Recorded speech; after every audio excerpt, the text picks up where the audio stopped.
How y'all doing today? Mr. Chang asked me to come in and speak about anaerobic energy systems in the body, or kind of the science behind short-term exercise. I understand Mr. Tilley came in and spoke to you about lactate threshold testing and aerobic exercise and aerobic capacity. So Mr. Chang asked me if I just come in and kind of give a little counterpoint on what's the difference when we look at just anaerobic short-term versus aerobic and long-term. So, but first I wanted to start because most of you gave me the look of like, why are you here, Mr. Hill? PE is not just fun and games. Really isn't. I know you'd like to think it is. There is a lot more to it. Yes, skill acquisition, physical skills are important. It's kind of the whole basis of our physical education program. However, going through university, the understanding of human anatomy is important. So it's a biology-based science class. Physiology of exercise is chemistry-based. So knowing kind of where things are in your body, how they work. Kinesiology, if you don't like physics, kinesiology is actually a pretty good class. It's applied physics. I didn't like physics in school. I understood kinesiology. It's exactly the same thing. Sports psychology, so we got psychology as well, and a whole host of other things in addition to education. So, and also, yeah, we learned how to beat students at dodgeball. There's really no application to that. It's just kind of fun. So I'm going to start with, it depends. You need to understand that you might ask me questions today, which are great. But a lot of the answers you're going to get are, it depends. There may not be a concrete answer. So understand that you're just going to ask, it depends on who the person is, the type of exercise, length, effort, lots of other mitigating factors. So I may give you a broad range, I may not give you a real pointed, direct answer. And if you understand this, I apologize, because it really is individually based. That's where, for example, when we're talking about fitness training or we're talking about individuals and exercise, it really is personalized to the individual. So, start with just very simply, aerobic versus anaerobic. You should have heard these words if you have ever had a PE class with me. I've taught them to you. Aerobic, generally meaning with oxygen. There's more to it, but the simplest definition is with oxygen. We look at aerobic exercise as long-term exercise. And many of you are thinking hours and hours. When we talk long-term, it's really anything longer than 60 to 120 seconds. 60 being an untrained individual and not a hard, fast number, and 120 being a highly trained individual. That's not a long exercise. It's short, really short. But in terms of the body and energy systems, 60 seconds is a long time. When we talk about anaerobic, this is without oxygen, but I've got a caveat I'm going to share at the end because it's an oversimplification. It's short-term exercise, and anything less than 60 to 120 seconds. And again, it depends, and it depends truly on how trained is the individual versus how untrained. What's the activity? What are the exercises? What are you doing to make it short-term versus long-term? When we talk about without oxygen, it really is oversimplified. And many trainers and physical educators will simply use without oxygen because it's easiest to understand. It's a lower level of oxygen or a minimal amount of oxygen in the exercise as opposed to you're using oxygen as part of the process. So we never really get our body working without oxygen. We can't. We need oxygen to survive. But simplicity, we'll use this, again, oversimplification, but understanding. So when we talk about our anaerobic system, we're really talking about two different systems. The first one is the creatine phosphate system. It's very, very short-lived. Whatever exercise you do, this is typically the system that starts first. 20 seconds of exercise, at most. There's actually multiple systems within this, but it's the first 20 seconds of exercise. So if you are doing any type of strenuous exercise, this is the system you're using for your primary source of energy, moving the muscles. Oxygen is not required. There's a little more on it, and I'm simplifying some of this so it's not quite so science and confusing. But it's a short-lived system. It replenishes quickly as well. For example, when you're in the fitness room and we're training, this is the system we're typically training when we're doing shorter numbers of sets, up to about 8 in a rep set of 8, typically the system you're using. in trained individuals. Then you get into the lactic acid system, the lactate system, also short-lived. You sustain it, and this is a little bit longer. This is a trained system, more of a trained system, right before your aerobic system kicks in, up to 120 seconds of trained maximum. Less oxygen being used, more of the stored energy, ATP, ADP, creatine. A quick breakdown, this is a little sciencey, not something you have to know per Mr. Chang. You're going to have creatine phosphate on one side, plus adenosine diphosphate, plus a hydrogen ion. In combination is going to create creatine and ATP. It's going to need, and ATP is going to be one of the primary sources of energy in our body. In our muscles, driving our energy, the splitting and recombining of that, using to continue to fuel the muscles as they're working. To create ATP, you basically need 2 seconds worth of adenosine triphosphate to make this, to work this process. So as you're doing it, very, very short system. You're going to get roughly 10 seconds of energy continuously from this. A little bit of break, you can get it to 20. Trained system, you can get it to 20. Highly trained, that's about it. Very, very short-lived. So when we talk maximal effort exercises, we're really training this particular system. Using glucose, releases ATP, producing pyruvates, becoming lactate. So this is what, as you start to feel that muscle soreness, or we talk about lactate threshold training, you're going to see the releasing of energy, producing the pyruvates, becoming lactate, sorry, I'm trying to speak too quickly, causing muscle soreness, and then ultimately the lactate is what's going to reduce the muscle's ability to contract, and the muscle fibers, the ability to contract, they cease to function. You feel worn out, tired, unable to continue the exercise. We call it typically failure. Simply describing it, you've worked hard enough that your muscles just stop. They're not lifting anymore, they're not doing the contractions. Failure. But it really is the buildup of lactate in your muscles and just causes the muscles not to function, not to contract. Disrupts that contraction process. Again, short-term exercise, 60 to 120 seconds. Very short. Using glucose and the glycogen as a source of energy. Mr. Tilley already spoke about lactate threshold training. It's an aerobic training test to determine where are we hitting that threshold where we're now creating more lactate and our muscles are going to start failing, and how do we keep below that? It's a maximal test. He explained that, I won't go into it, but understanding that lactate is now developing in the muscles is important. And I'll explain kind of, before we get to the next slide, I'll show you what that looks like a little bit. Strength training, we really focus on two systems, short-term energy and intermediate energy. Come back to that in a moment. Give you a quick idea of lactate, blood lactate as we develop it. I'll show you a quick chart. I'm going to simplify this just a hair. So as we look at the development or the amount of lactate developing in your body and building up, when we talk about down here, sorry, I didn't check this.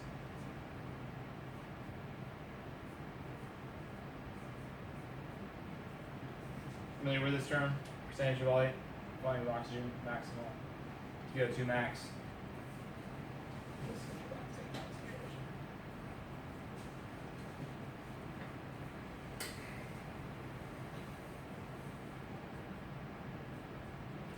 Okay, blood lactate builds up, but can be processed by your body through aerobic activity, can be kept down, and basically it's a system that you build lactate up and you process it, and you can do it at the same speed at certain thresholds.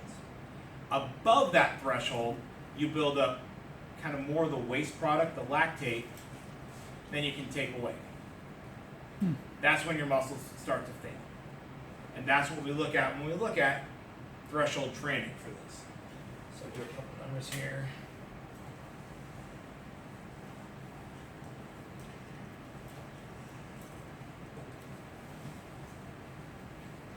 So I'm not going to put specific numbers over here because these very, very depending on the person. So if we talk about threshold training, we start down here. your lactate concentration generally starts low. In aerobic exercise, it stays low.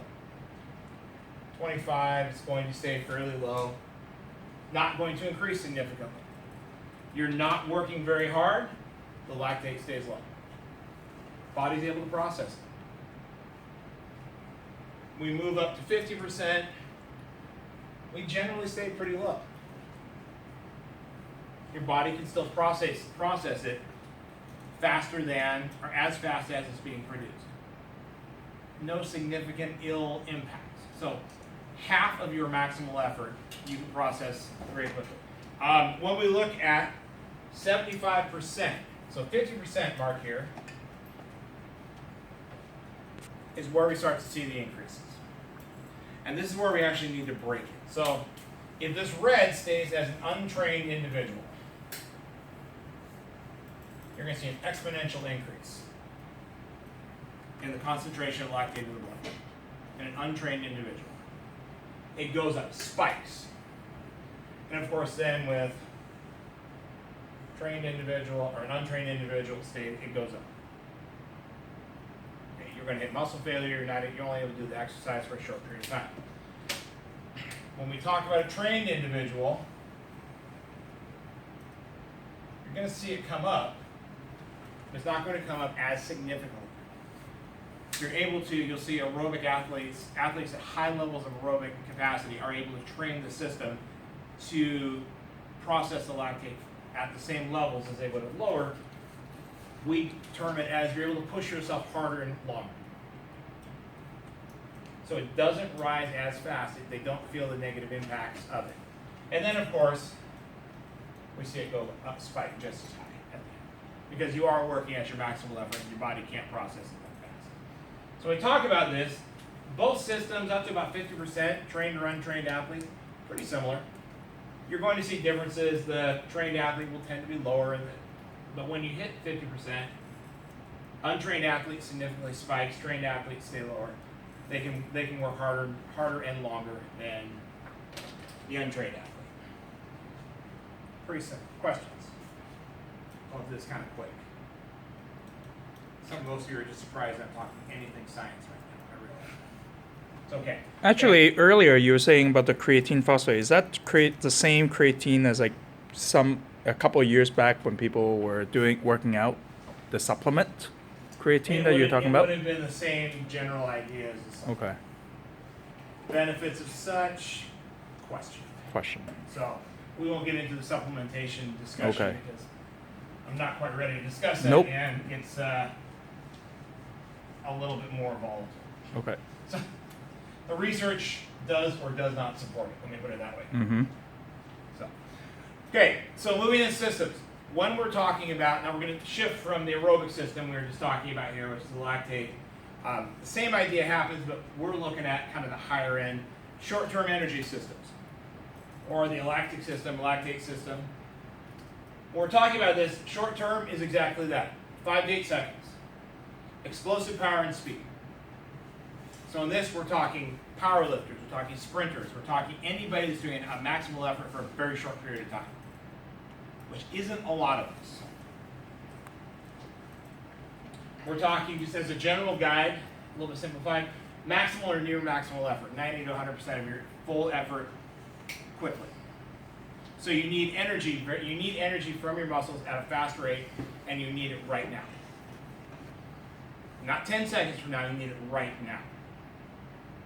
So oxygen, you're not going to have high concentrations of oxygen in your blood or in your muscles. It's got to be an anaerobic system, so minimal oxygen involvement, very specific energy, fast. 4 to 8 seconds of effort. That's going to be 1 to 2 maximal lifts. That's going to be, this is Usain Bolt. 100-meter dash, sprinter, fast as he can go. And you notice, even at 8 seconds, he hasn't crossed the finish line yet. So it's a maximal effort, but that actually isn't enough. The 100-meter dash is a specific one that you actually start to slow down before the end. Is how long can you hold on to that top speed? So, but it's a maximal effort, short period of time. Again, 1 to 2 sets per rep. When you look at the rest for this, if I'm going to set up a fitness routine where I want you to do a maximal effort, I'm going to give you a minimum of 45 seconds to a minute between each set. Probably more. And the reason I'm going to do that is, at 60 seconds, you've recovered 81% of, your muscles have recovered at a level of 81%. Not 100%. They're not going to be they're not going to be fully recharged, so to speak, but 80% of the way there. That's pretty close. You're still going to be able to work out at a maximal effort. If you're truly working at a maximal effort, you're going to extend this out to 3-4 minutes, maybe even 5 minutes of nothing, no exercise, it's a pure power workout. And on this, you're simply trying to lift heavier and heavier weights, or move at a faster speed for very short periods of time.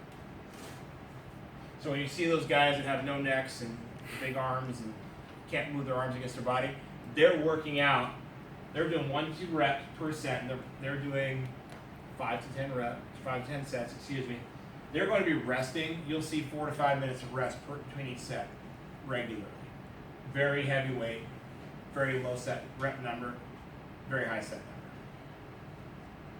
number. As far as types of exercise, just that powerlifting, sprints, high energy, short term, short duration. So far, so good. Okay, so when we move into more of an intermediate system, a little longer term, kind of that between 10 seconds to 60-second range.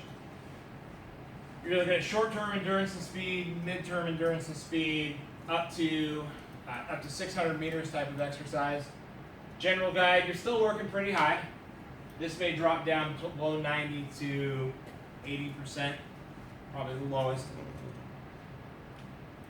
If you're looking at distance, 80 to 600 meters of running, not swimming. Swimming will be different. 80 to 600 meters in distance. You can cover that pretty close to a minute. 2 minutes definitely. Highly trained athletes can push an 800 out in 2 minutes. Most people can't. So again, short term, when we talk fitness, we're in a weight room. If you're going to be doing something where you're focusing on your lactate energy system, very specific, you're looking at 8 to 12 reps. Going to be in that same range, 3 to 5 sets. Again, 45 seconds, 3 minutes rest between sets to rebuild that energy system back up so you can train your muscles, so you can, again, resistance exercise, increasing the strength of your muscles, training the system to resist the fatigue. Again, types of exercise. This is where you start getting into some sport-specific training. Like, what are you doing exactly? What sport is it exactly? What do you need to do exactly in that sport? Is it sprints? Is it power? Is it something in the less than a minute and a half of activity, pretty high intensity, and rest? You might target exercises here. This is where a lot of our strength training comes in. Our fitness routines come in. We have targeted exercises we're doing. Bicep curls, squats, bench press, ball slams, wall slams, thrusters, those types of exercises. All right. Questions on that? This is where we typically work in the fitness room. This is where when I'm talking, this is what I teach. I don't teach about the lactate energy system, but I will talk about we're going to do these sets, we're going to have this rest, and this is why. I'm not telling you that this is where your lactate system is. You're working it, you're building your muscles, preventing soreness. So when you talk about energy, you have to do the Krebs cycle up there because that's what it is. Long-term endurance exercises, anywhere from 50 to 90% maximal effort, typically not 100. Usually this is a little lower. High repetitions, low sets. We've talked about this a little bit. 60 seconds, 5 minutes recovery. Anything that's aerobic fitness. Anything that you would, and this could be long-term. Anything over 2 minutes. Anything really over a minute. Up to 20, 30 minutes. It could be running, it could be biking, it could be swimming, soccer, basketball, any of those things. Really focus on your aerobic system. And then when you look at these in combination, then you really develop a well-rounded athlete. You need a good aerobic system to play basketball, but you also need muscle strength and endurance. Because you're going to get jostled around, you need to have good shots. When you play soccer, you need to be able to kick a ball long distance, but you also need to be able to run 10K. In and out. So those different types. And I wanted to touch on, just because it has become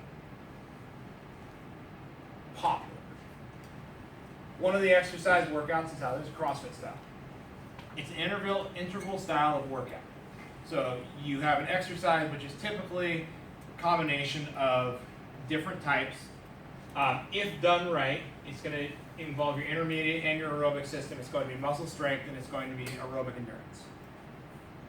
It is going to cycle through your energy system. You're going to increase your aerobic energy system effort by throwing some weight exercises in there. So you're doing something over a long period, you're putting strain on your body, your heart's working, your heart rate has come up, your respiration rate has come up, you're exercising hard, you're feeling it all working, but you're not doing it at a high level all the time. You're going to cycle up and cycle down. So you're going to increase the intensity and decrease the intensity, doing different exercises, sometimes targeted, sometimes sport specific. Sometimes you're not sure what they are, but they're all weight bearing, load bearing to increase muscle strength and endurance. Typically, this is pushing your body, pushing this system up. But at the same time, you're increasing your muscle strength and your endurance. As you cycle between these systems, you can't maintain both at a high level. Your body will fail. The lactate threshold will be reached quickly. So you'll typically find something that is aerobic, which will get you kind of at a steady state, 50% or higher, and then you'll do something which will push you to that 90 or 100% for a short period, and you'll cycle back into something else which will bring that threshold down, allow you to recover actively, still active, bring it up, bring it down, and your body can recover and maintain that exercise, not for a long period of time, but longer than if you just did a full-out aerobic system or a full-out muscle strength. Your body couldn't do both of these 100%, but if you do it in combination at lower levels, cycle up and down, interval train, give yourself a more resistance, back off a little bit, it does better for a longer period of time. Pushing a system towards a maximal effort, but allowing recovery periods is important. And research shows that if you allow recovery periods, you allow your body to recover a little bit while you're doing that, resting for a short period, perhaps, bringing the heart rate down, the respiration rate down a little bit, reducing the load. You get a break, your body can actually go for a longer period of time than if you do anything at a maximal level. So you can exercise longer, strength longer. Typically the workouts are still not that long, 30 minutes or less. A lot of them are 20 minutes or less. Pretty intense, 20 minutes. But again, increasing multiple systems working at the same time. That is it. Is it 25 minutes? All right on. Questions on the application of that? Are you absolutely puzzled that a teacher in PE would know anything like that? Say he's not saying. All right. What's the course? The DP Oh. course? Right. Forgot about that. Okay. I wanted to introduce something to you. Mr. Crescenti and I spoke about this last year, and we were not able to get it off the ground, which is okay, but we want to float the idea again for next year. Some of you have already determined your science courses and such, which is awesome. It's great. You kind of look at your higher level courses, it's fantastic. Stick with them. Stay with them. Be intelligent in your decisions, because higher level science is going to be a higher level science. It's going to be tough, which is great. And if it's for what you're doing at the university, you need it for college application, you need it for your career, absolutely stick with that. Don't change. I want to make that very clear. Mr. Crescenti and I are looking at a program, and this is the book for it. It's called Sports, Exercise, and Health Science. It is a Category 6 science. It is not a required science. It is a standard level course. What I would propose, or what I'd like you to consider, is if you are someone who has a high level science, again, stick with that science. Take it. But if you are looking at perhaps a medical profession, if you're thinking about, for example, physical therapy, sports therapy, something in athletics, something in medicine perhaps, this is a good course to consider, because it looks at not just PE. It's not the activities. It's the science behind what the body does during activity. It's sports, exercise, and health science. So it's all of the science portion of that, where you're not just going to talk about it and work about it in a lab setting. We're going to put you in a classroom. We're going to put you in a fitness setting. We're going to talk about your body. We're going to put you through some things that are going to push your body, challenge you, and give you some very practical information, which will only support your other science classes. If you're in athletics, it's a great program. It's a great program to take because you have a better understanding of your physical body. If you're thinking of nursing, for example, or fitness training, it's a great idea to consider this because it gives you some basis of information that you're going to need ultimately at the university. It's not a hard science. It's not a high-level science. It is a tough course. I won't lie. I know the information here. It's difficult. If you're wrestling with that last choice, I would recommend, and if fitness is an area that you're interested in, I would recommend you come and have a chat with myself or Mr. Crescetti about sport and exercise health science. One, so we can get an interest, see how many people are interested. And two, so that we can give you more information on it, help you make an educated decision on this course as we look forward to next year. Now, Yeah. Sometimes some of the stuff that they talk about here in the course are the stuff that is also in IB biology. But the thing is that a lot of times people in IB biology, they're wondering, it's like, oh, how is this applied to real life? But when you study that, or any IB science, a lot of times it's like, was that applied to real life? But when you study a course like that, you see these scientific concepts, you see it applied because you're talking about it in the real body doing exercise and other things. At the high school level, I wish I had a course like this personally because I knew I was going into physical education. I would have understood science far better. For example, I'm very serious physics. I didn't get. I dropped out of physics at the high school level. I don't get this. I'm going to fail this class. At the university level, I took a course called kinesiology, and this course will have some kinesiology in it. Kinesiology is applied physics. It's taking human movement, apply the concepts of physics to it into a practical application. How does it work? When we talk about basic muscle strength, we talk about, for example, the clean and jerk. What are the physics behind that? There's quite a bit. For me, that makes sense. To do in a lab setting, I struggle because it's very diverse. So this course is a very practical course. It is a standard level course. It is one that I would just encourage you to consider if this is an interest of you. A little bit of time. Here at the end of the day. Thank you for being a great audience. Enjoy your after-school sports, office hours. Please take a look at Mr. Chang. He can give you any final directions before you head out. Great. Thank you for coming in.